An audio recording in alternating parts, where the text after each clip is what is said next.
नमस्कार मित्रों, सभी को नमस्कार। मैं उमेश आपका हार्दिक स्वागत करता हूं मां अन्नपूर्णा क्लासेस में।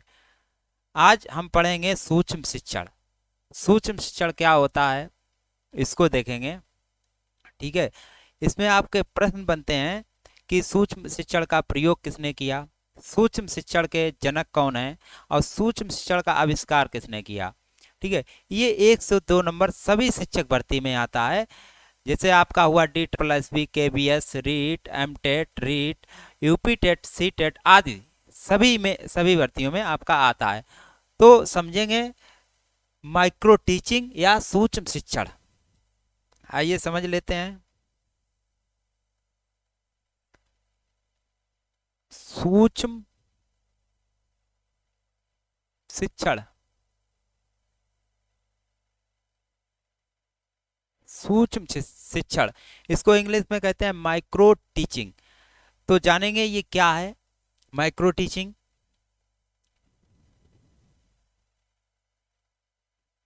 इसका आविष्कार,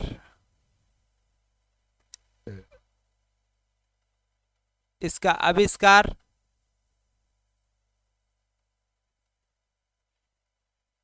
इसका आविष्कार अमेरिका के अमेरिका के अमेरिका के स्टैनफोर्ड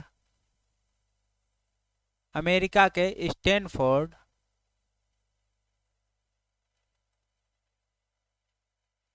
विश्वविद्यालय अमेरिका के स्टैनफोर्ड विश्वविद्यालय में एक शोध छात्र एक शोध छात्र एक शोध छात्र कीथ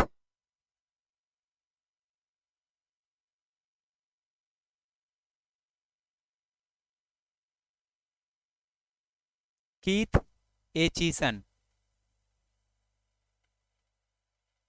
कीथ एचिसन ने सन 1961 ईस्वी में किया।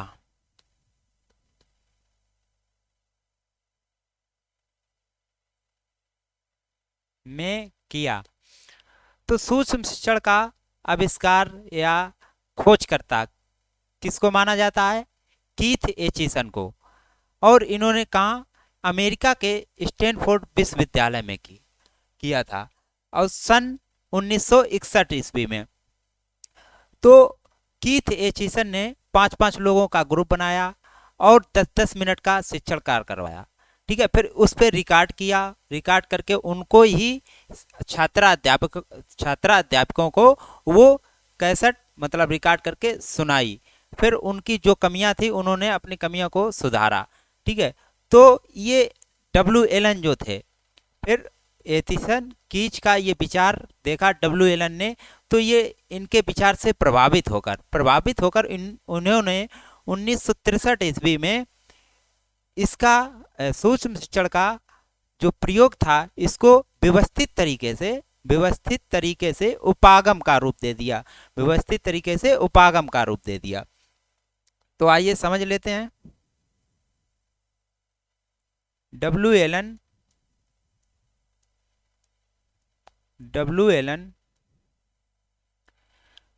ने सन 1963 ईस्वी में किसका रूप दे दिया? व्यवस्थित रूप से उपागम के रूप में स्थापित कर दिया। ठीक है, आइए समझेंगे अब नेक्स्ट।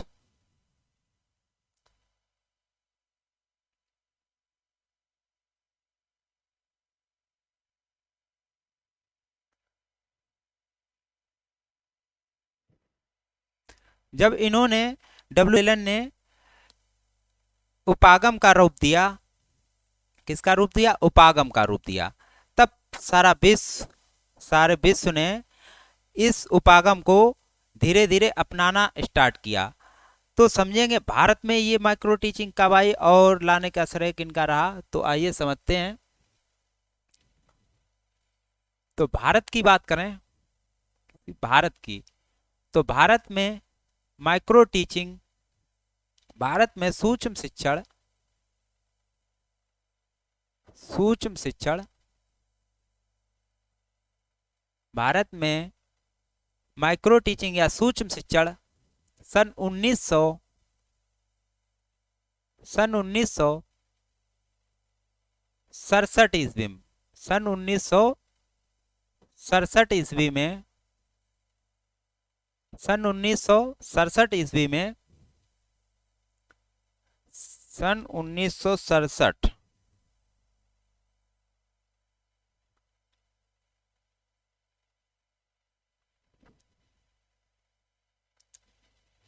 सन 1967 ईस्वी में डीडी तिवारी, डीडी तिवारी, दीदी डीडी तिवारी लाए या प्रयोग किया, कुछ भी कह सकते हैं, ठीक। तो सन 1967 में डीडी तिवारी द्वारा माइक्रो टीचिंग आई, ठीक है। तो अब समझेंगे कि माइक्रो टीचिंग के चक्र या चरण या उपागम या सोपान कितने होते हैं, आइए समझेंगे।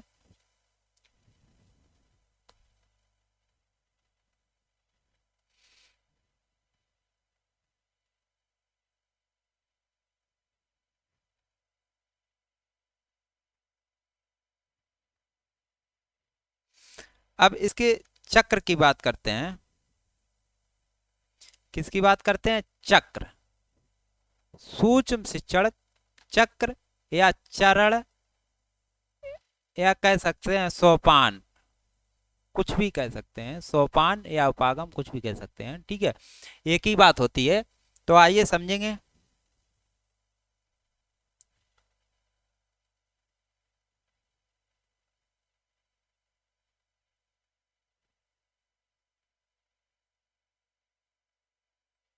समझ लेते हैं। सूक्ष्म शिक्षण, सूक्ष्म शिक्षण, देखिए राइटिंग पे ध्यान मत देना, मैं आपको बोल बोल के बता रहा हूँ शब्द, तो शब्दों पे आपको ध्यान देना है, राइटिंग पे ध्यान नहीं देना, क्योंकि मेरी राइटिंग शुरू से ही अच्छी नहीं रही है, ठीक है। तो समझेंगे, आइए शब्दों को समझते हैं। सबसे पहले योजना, क्या आता है, योजना, क्या आता है, योजना। इसके बाद आपका आता है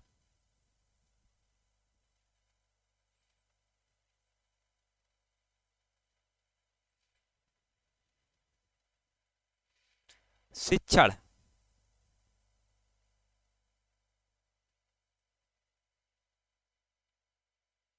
शिक्षण। इसके बाद आपका आता है प्रतिपुष्टि, प्रतिपुष्टि। इसके बाद आपका आता है पुनः योजना, पुनः योजना। इसके बाद आपका आता है पुनः शिक्षण। इसके बाद आता है आपका पुनः प्रतिपुष्टि, पुनः प्रतिपुष्टि, ठीक है। तो सबसे पहले आपका होता है योजना, क्या होता है, योजना। इसके बाद आपका होता है शिक्षण, इसके बाद होता है प्रतिपुष्टि, इसके बाद होता है पुनः योजना, फिर इसके बाद पुनः शिक्षण, इसके बाद पुनः प्रतिपुष्टि। योजना इसको इंग्लिश में कहते हैं प्लानिंग, शिक्षण इसको इंग्लिश में कहते हैं टीच, इसके बाद आपका प्रतिपुष्टि इसको इंग्लिश में कहते हैं फीडबैक, इसके बाद पुनः शिक्षण इसको कहते हैं पुनः योजना, सॉरी पुनः योजना तो री प्लानिंग। इसके बाद आपका आता है पुनः शिक्षण री टीच, इसके बाद आपका आता है पुनः प्रतिपुष्टि तो री फीडबैक, ठीक है। तो सबसे पहले क्या होता है, योजना, छात्र या अध्यापक कोई भी है, सबसे पहले छात्र अध्यापक अपनी योजना बनाता है, फिर इसके बाद शिक्षण कार्य करवाता है। तो ये शिक्षण कार्य कितने मिनट का होता है? 6 मिनट का होता है। और ये प्रतिपुष्ट होती है, ये भी आपकी 6 मिनट की होती है। पुनः योजना ये आपका होता है 12 मिनट का। ये पुनः शिक्षण होता है आपका 6 मिनट का। और ये पुनः प्रतिपुष्ट होती है 6 मिनट की। ठीक है। तो शिक्षण सभी लोग जानते हैं, टीचिंग क्या होती है, ठीक है। और योजना प्लानिंग भी जानते हैं। प्रतिपुष्टि बहुत से लोगों को नहीं पता होगा प्रतिपुष्टि क्या होती है, तो बता देते हैं प्रतिपुष्टि या फीडबैक। तो प्रतिपुष्टि आपने देखा होगा जब आप पढ़ते होंगे, ठीक है, तो वहाँ जब अध्यापक पढ़ाते हैं, किताब से पढ़ाते रहते हैं, कक्षा 5, 6, 7 में नहीं, किताब से पढ़ाते रहते हैं। फिर क्वेश्चन पुटअप करते हैं, क्वेश्चन पूछते हैं लड़कों को खड़ा करके कि ये तुम बताओ, ठीक है। तो इसको कहते हैं प्रतिपुष्ट, मतलब पढ़ाया तो फीडबैक लिया, बच्चे ने पढ़ा या नहीं पढ़ा, सीखा कितना सीखा क्या नहीं, तो इसको कहते हैं प्रतिपुष्ट। ठीक है।